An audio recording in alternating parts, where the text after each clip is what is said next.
Il est important d'expérimenter beaucoup de choses et de ne pas avoir peur de l'échec. Comme je vous l'ai dit, l'échec, c'est la meilleure chose qui peut vous arriver. Du moment quand vous êtes quelqu'un de consciencieux, lorsque vous échouez, c'est l'opportunité de vous poser la question, c'est de savoir qu'est-ce qui m'a conduit à cet échec, qu'est-ce que j'aurais dû faire.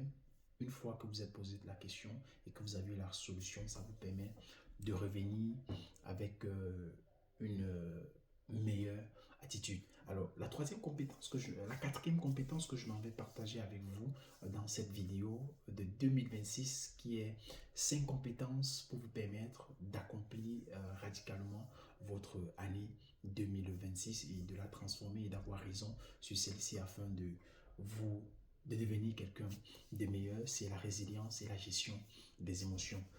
Il est très important. Donc, tout ne se passe pas toujours comme on prévoit. Donc, à un moment donné, il faut savoir rebondir face à certaines difficultés de la vie. Alors, parlons de résilience et de la gestion des émotions. Comment donc pouvoir développer cela? Et développer cela va passer tout simplement par l'acceptation que l'échec fait partie du chemin. Ah oui, ça me fait rire parce que durant 2025 qui s'est terminé, on a connu beaucoup de choses. À un moment donné, on s'est dit, mais on ne respire même plus bien, le souffle est en train de s'arrêter. Mais après, on a compris que c'est la vie. Il faut se relever, il faut avancer, il faut s'armer de courage, de force mentale et du mindset et de la force physique et avancer. Donc, il est important de comprendre que pour développer votre résilience, et vous devez pouvoir accepter que la vie est faite ainsi d'échecs. Aussi, il faut trouver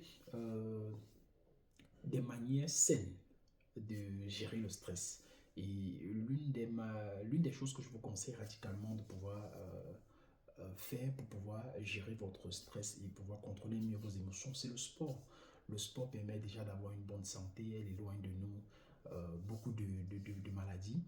À côté de cela, si vous êtes quelqu'un qui aime écrire, vous pouvez vous mettre à l'écriture. Lorsque vous écrivez et que vous êtes concentré, l'esprit est vraiment plongé dans le truc et vous avez une certaine créativité. Il y a aussi l'exercice de respiration, le yoga, qui est un très bon exercice lorsque vous ne parvenez pas à gérer votre stress, de pouvoir vous calmer, de prendre une bouffée d'oxygène et de penser à la nature, à la mer, aux vagues, à ce grand moment où vous étiez au village en train d'aller au champ le matin avec votre grand-mère. Ce sont des choses comme ça que moi j'utilise, je fais au quotidien quand je ne parviens pas à mieux gérer mes moments de résilience ou de gestion d'émotions.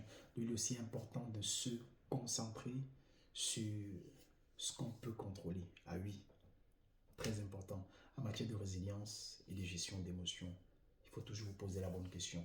Qu'est-ce que je peux contrôler? Et lorsque vous allez toujours vous